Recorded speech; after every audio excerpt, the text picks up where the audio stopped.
and talking to us about that plan that was unveiled by President Cyril Ramaphosa last night. Now, the Restaurant Association of South Africa says it's concerned with the direction the energy crisis in the country is taking. RASA CEO Wendy Alberts joins us now on the line. A very good morning to you, Wendy. The last time we spoke to you was about COVID-19 and its impacts on your industry. And now we're talking energy. Your reaction to the President's announcement of the energy solutions? Good morning. Thank you for inviting us once again. I think the impacts of various aspects of everything currently facing our country is having devastating effects on the industry. You know, if we talk about the energy crisis in particular, some restaurants are very fortunate to be in a position to have a generator, and they are able to supply power during load shedding, so we are operational. But the cost to run those generators and the implications on our equipment and the faults that it causes on the equipment, as well as the shortages and how many parts of our equipment gets blown over this time, adds another massive cost. Then we look at the high price of fuel, which is just crippling to our industry to be able to run the generators, as well as the safety aspects, the switchover time, the downtime on the credit card machines, the switchover time on the point-of-sale system, and obviously the energy surges obviously has a detrimental effect on our equipment.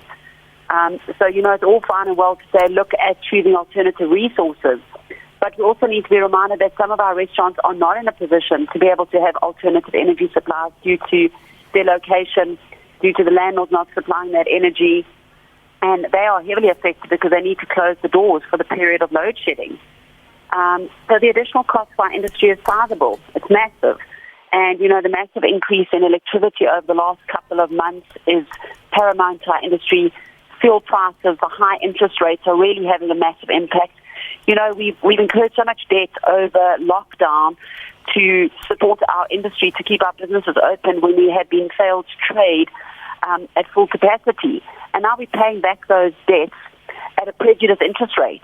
And the interest rates are on the rise. It means that there's less disposable income. More people are obviously stressed about the crime elements in South Africa. The high petrol prices disable people from getting around, going to local restaurants. And all this is raises more concerns for more job losses and more restaurants that are going to face closures through the course of the year.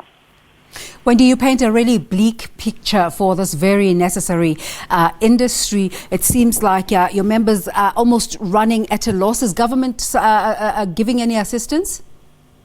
You know, we couple all these costs with the fact that our restaurants are trading almost below 29%, you know, lower than 2019.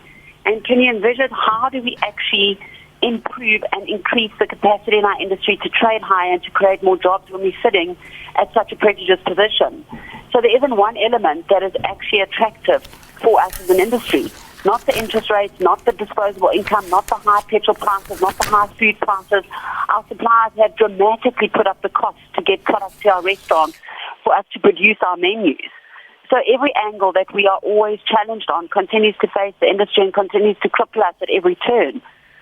You know, so yes, it's great to hear that final action will be taken to enlist the experts, to clamp down on the corruption, to cut this red tape, you know, to look at all these elements. But the cost of living needs to stop rising to enable the economy to turn. And unless we all take a critical view on this and we actually stand up to this, we're not going to be able to get through the next couple of months in this country. I imagine that most of your members don't own property, they're tenants. But do you have examples of restaurateurs who are just trying these renewable solutions and instances where they are working? Look, the cost to put this in again is exponential. You know, so it's all fine and well for the president to say, looking at an infrastructure of alternative renewable energy. But it comes at a cost. It comes at a lending rate.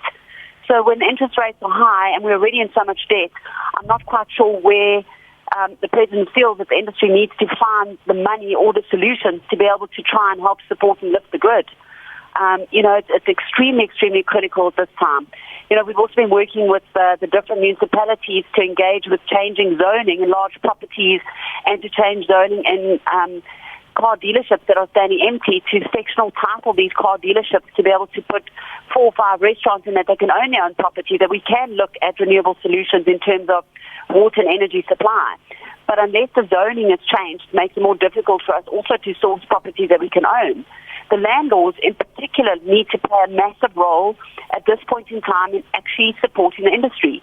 They are largely responsible for the failure that has taken place over the last couple of years. And we can't afford to pay the high rentals, large rates and taxes, massive electricity components, the additional costs to run the generator, the petrol price, interest rates. We're just simply not in that position.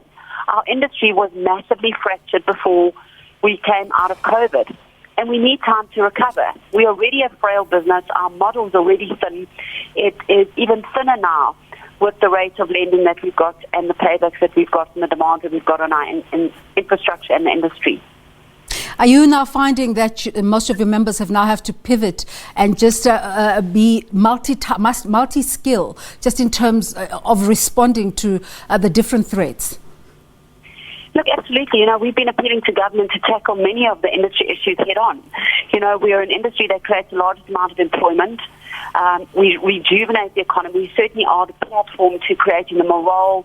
We certainly guide, Ubuntu in the country. We certainly put great ability to put good energy out there. People love coming into our restaurants. They celebrate life. But if it's unaffordable for people to get to a place where they can gather, to move forward or to enjoy life or to have a meal or simply to be able to work in an establishment, that speaks volumes for where we are at the moment. And we continue to reach out to government to implore that they look at dropping the petrol price, that they look at critical issues of maintaining the job security within our industry, to maintain the restaurants and keeping our restaurants alive. We lost so many restaurants through COVID, and we're not even in a position close to a small portion of recovery. And we now are already at a threat of losing more and more restaurants because of the cost to run a potential business. And I'm sure we're not the only industry that is suffering or having these challenges with what's currently happening in South Africa. Yeah. Wendy, the president says he's had extensive discussions with multiple sectors of South African communities. Were you consulted? Absolutely not. And it's the same conversation that will always go. Transparency in terms of conversation, opening lines of communication, engaging all our stakeholders, understanding the needs of the industry and understanding the critical position of where we are in terms of sustainability as well as job employment. None of these factors have been met. And there are so many threats that are hitting the industry at the moment that we need to face to get through over the next quarter. Wendy, thank you so much for making the time to speak to us. Clearly, not really encouraged by these very latest plans by the president. Wendy Alberts is the CEO of the Restaurant Association of South Africa.